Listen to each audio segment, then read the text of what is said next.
welcome to the daily newscast within the United Countries special by the First Ukraine. You can find us at the frequencies available at our website, firstua.com. Victoria Zabian is working for you in the studio. Thank you for joining us.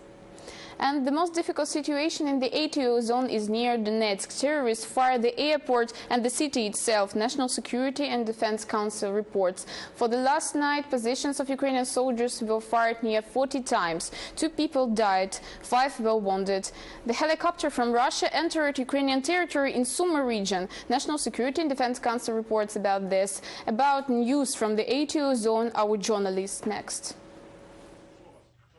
Terrorists tried to storm again Donetsk Airport, however, are fired unattainable for them. Force of ATO recaptured the attack. Not paying attention to the attempts of terrorists and Russian militaries to capture the airport, this strategical object remained under control of ATO forces. Ukrainian soldiers successfully recaptured all attacks of terrorists. The enemy suffered significantly and was forced to withdraw his group to restore efficiency. The Donetsk center was shelled with mortars, here projectiles hit into shop, and there is Kiev region of Donetsk. Because of fire here took place several fires. The part of building of private sector were destroyed. Say, please, do you need some help? What? Do you need help? We need water. We don't have water. Are people there? Do not know. On Donetsk, jeep of militants knocked down pedestrians. On a high speed, the car drove on the sidewalk and knocked down 3 people, writes a local site. Currently, the site of the victims is unknown. This video was moved by citizens of Donetsk on as the militants are still in car with owners. From this car stealed. Which car? These that first arrived, loaded and arrived. Where they arrived?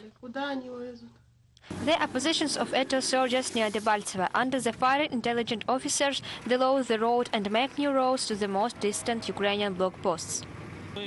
We are trying all the time to change our tactic and to change our directions in order we wouldn't be predictable. Has been made a new way to our supporting points for delivery in the future on basis of ammunition, food and things that are required for life.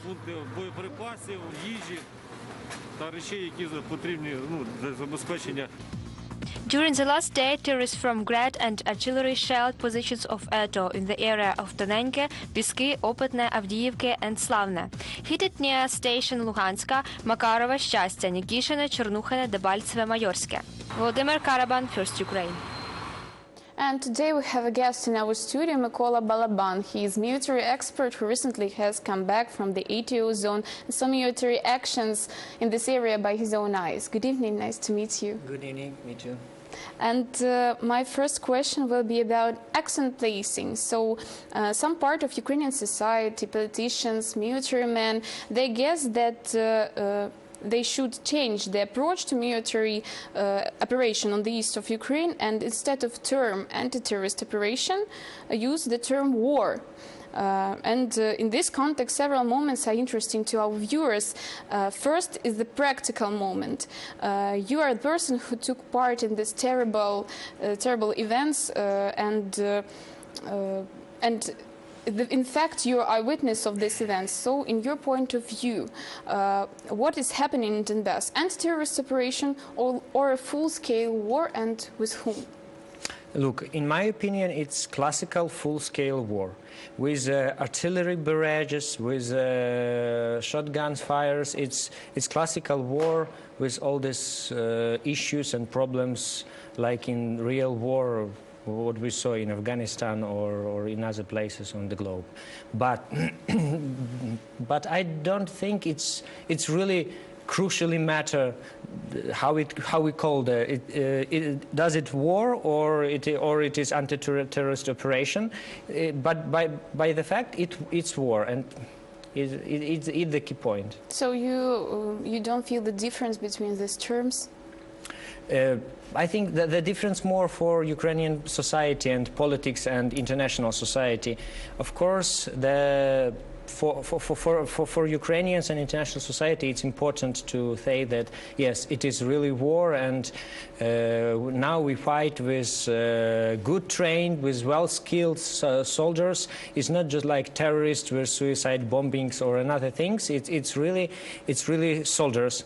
They very good trained. What I saw, it is some kind of like mixture battalions, mixture platoons of these terrorists from Donetsk, really from people from Donetsk region, but mostly it is the people from all over the Russia which volunteer to fight with Ukraine, and they trained in special camps, and they work as a classical military soldiers. So we can say that this is the civil war. How many rebellions or people from that area, locals who participate in these actions? My general opinion, I disagree with this term of civil war. Russia now try to use this term in the English-speaking countries and all over the Europe. But in any case, it's not the civil war. Of course, there is some people from the region, but mostly they just or volunteers, or they work for money from all over the Russia and I think maybe post-Soviet countries. Do you think that in case if Ukraine proclaimed that this is full-scale war, that the military forces of Ukraine will get new opportunities to conduct these operations? Maybe their stage will be better if there will be proclaimed the war? It's first of all, the Ukrainian army now fight there on classical war rules. So it is like war, and it is really war. So it's de facto it's war.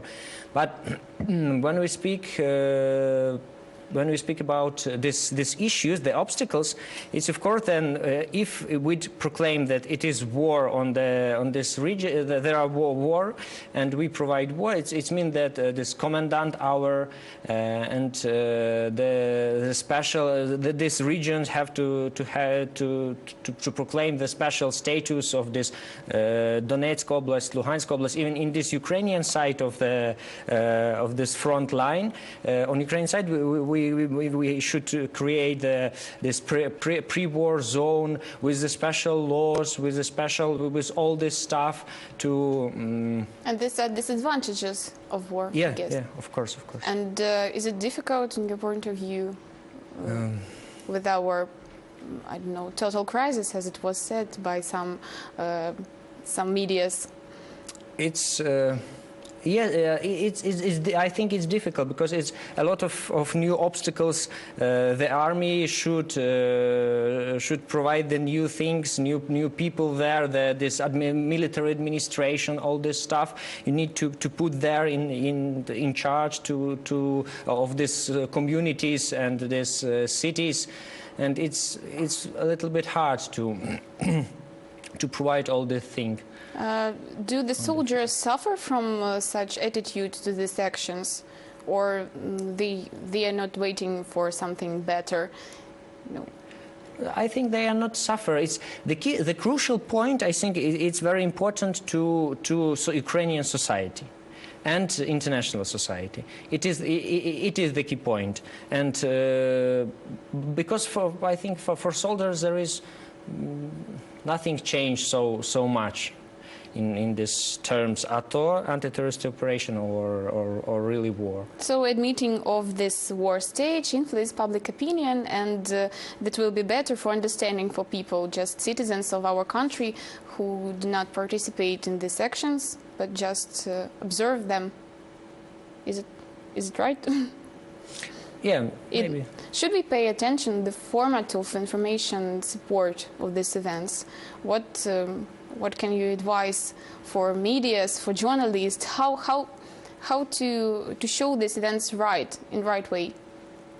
I think Ukrainian journalists already do a huge amount of work to show to people and to Ukrainians and to people all over the globe the situation, but we need to work more and more extensively to show the simple soldiers that his life, his problems, his fight, and to mobilize Ukrainian society, because for me was very.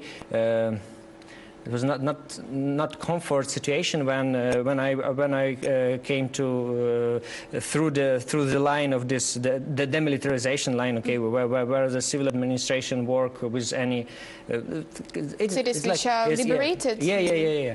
The city is really live its own life without. It's like normal situation, like in normal.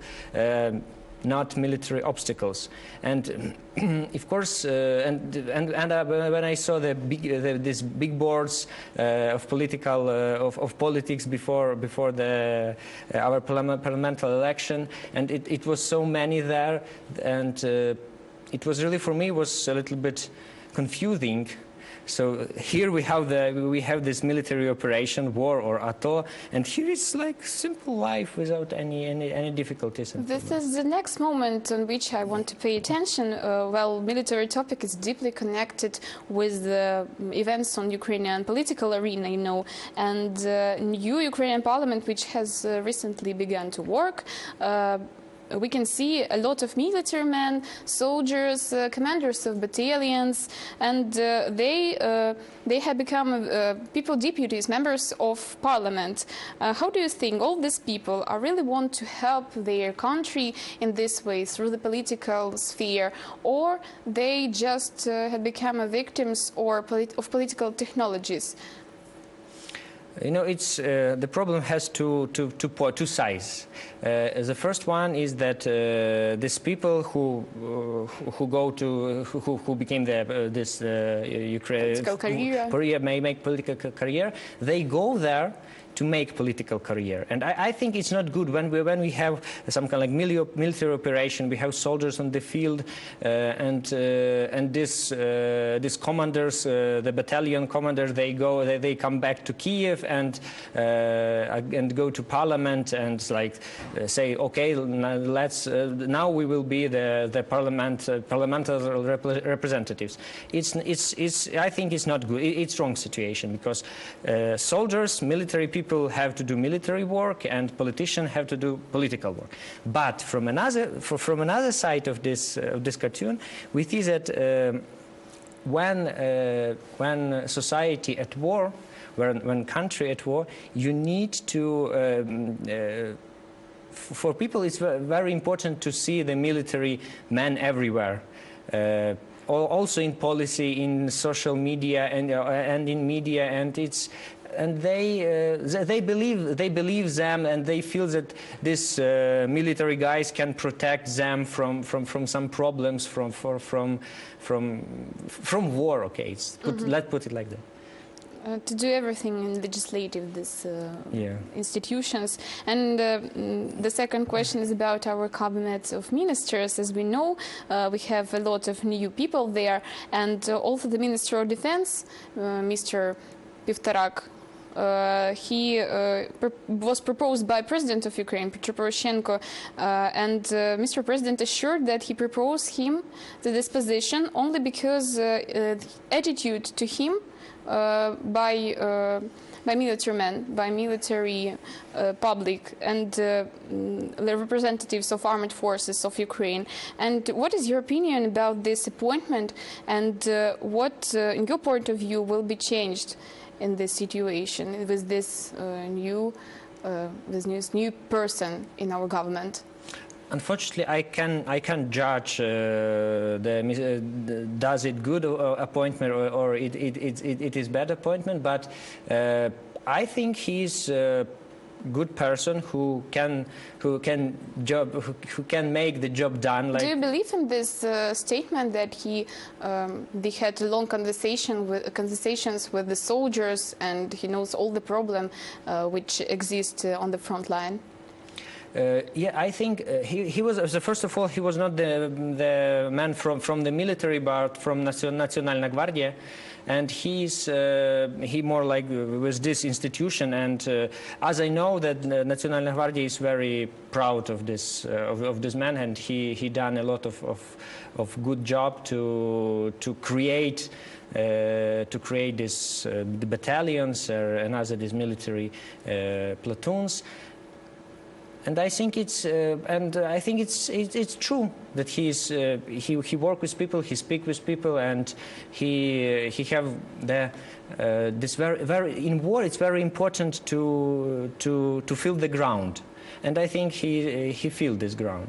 And in comparison with the previous Minister of Defense, can you name some advantages or disadvantages? How you feel it like a soldier, like a person who was there, who saw these problems, like eyewitness? You see, for soldiers, it doesn't matter so much the changing of political figures, because soldiers faced every day another problems, and this on the tactical level.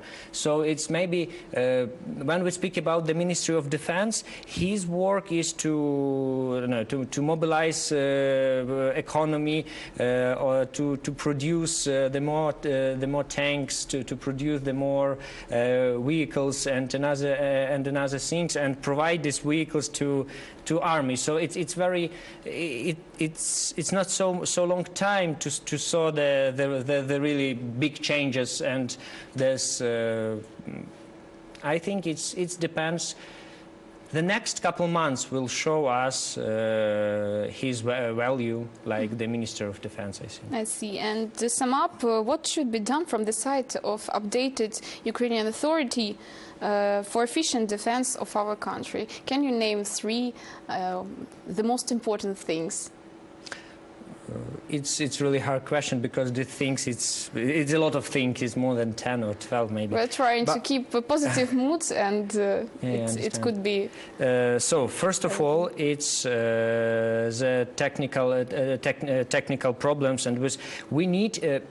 Today, war now, it's war, not war like traditional war of rifles or machine guns. It's a war of high precision artillery, high precision intelligence, and the key point that we need. Army need more good and precision weapon to fight back, and to fight with the terrorists. Because we mostly fight on this old post-Soviet tanks and the artillery and another stuff. It's one thing. Another thing that very important too, that government should show to the society, and especially for these people who stand there on the ground, the soldiers, to show that state will not forget about them. Because now we saw different problems when soldiers come back to their homes, and they can't to have some good medicine or another thing, which is really very important. And the last one is work with people. Work with soldiers, that we need to provide to army, to soldiers, a lot of psychologists, to work with them, to speak with them, and this communication between the.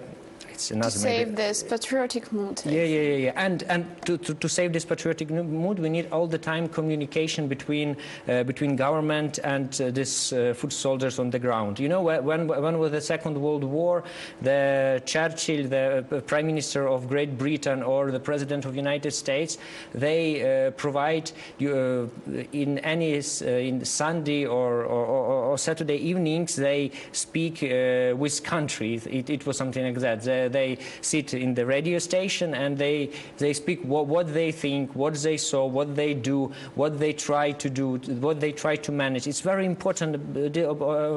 It's huge importance, this communication between the government and the soldiers there. I see. Unfortunately, we are pressed of time, and thank you for coming and for your expert opinion. It was very important for us. Thank you for everything you do. Thank you very much. Military expert Mykola Balaban was in our studio, and we discussed the problems, urgent questions connected with military actions on the east of Ukraine. 3 ministers, foreigners, had already told how they are going to provide the reforms. They answered questions of journalists in English, what is not natural for old Ukrainian political elites. We're doing it on the basis of tax reform, budget reform, and social fund reform that has been developed by previous members of government and by many of the people who remain in government, just to be perfectly clear. Again, it's not all done by ministers. There are an enormous number of very talented people, very dedicated people who've worked on these policies and who remain in government today. We plan to kickstart reform of basically managing state-owned enterprises already before the year end. We plan to push through the remaining 9 out of 16 laws in the parliament that would allow to receive $500 million budget assistance from the World Bank. And we also plan to do and kickstart basically pushing through the parliament a number of laws that relate to deregulation. That needs to be done urgently. I know that the previous leadership of the ministry started talking to UNICEF about that. I know that there will be an agency in place by January 1, if I'm not mistaken, but very soon, that will take care of the public tenders, and that agency is modeled after the experience that we've used in Georgia, where the state procurement is done through open, public, electronic tenders with the maximum transparency. Russian President Vladimir Putin signed the law about state budget for the next 3 years. Press Center of Kremlin reports about this budget deficit for the next year near 400 million rubles. At the same time, Minister of the Finance of Russia claimed that because of the drop of oil prices, Russian Federation could receive less 1 trillion rubles. In this year, budget Russians also have a deficit near 400 milliards. In September, it was near 150 milliards. Russian ruble is continuing to fall. According to official exchange rate, $1 in Russia costs near 54 rubles and euro more than 67 rubles.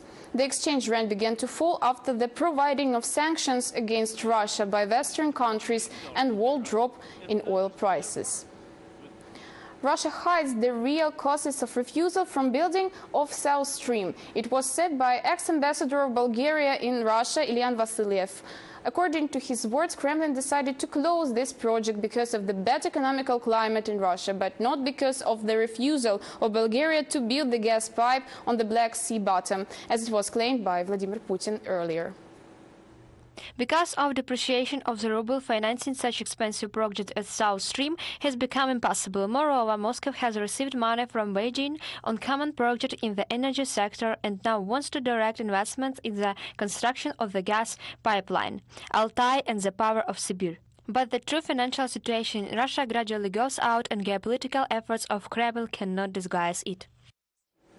Ukraine stays the most corruption state in Europe and among world leaders in world rating. The data of international organization Transparency International said about this. Now you can see the map where countries are marked according to corruption level. Ukraine is on 142nd place out of 175 together with Uganda and Comoros. Representatives of the organization say that the corruption schemes are very strong in Ukraine and the fight with them is not very active. But they mentioned the positive moments, also decrease of bribery and bureaucratic pressure on business, and also adoption of anti-corruption laws. Representatives of the organization told more to our channel about this.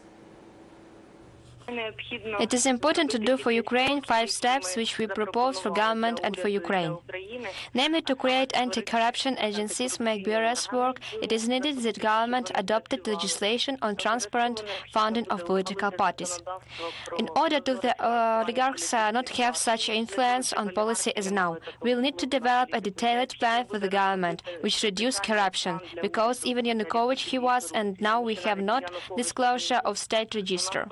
The law was adopted now, it is needed to function, and to check declaration of all public officials and officials.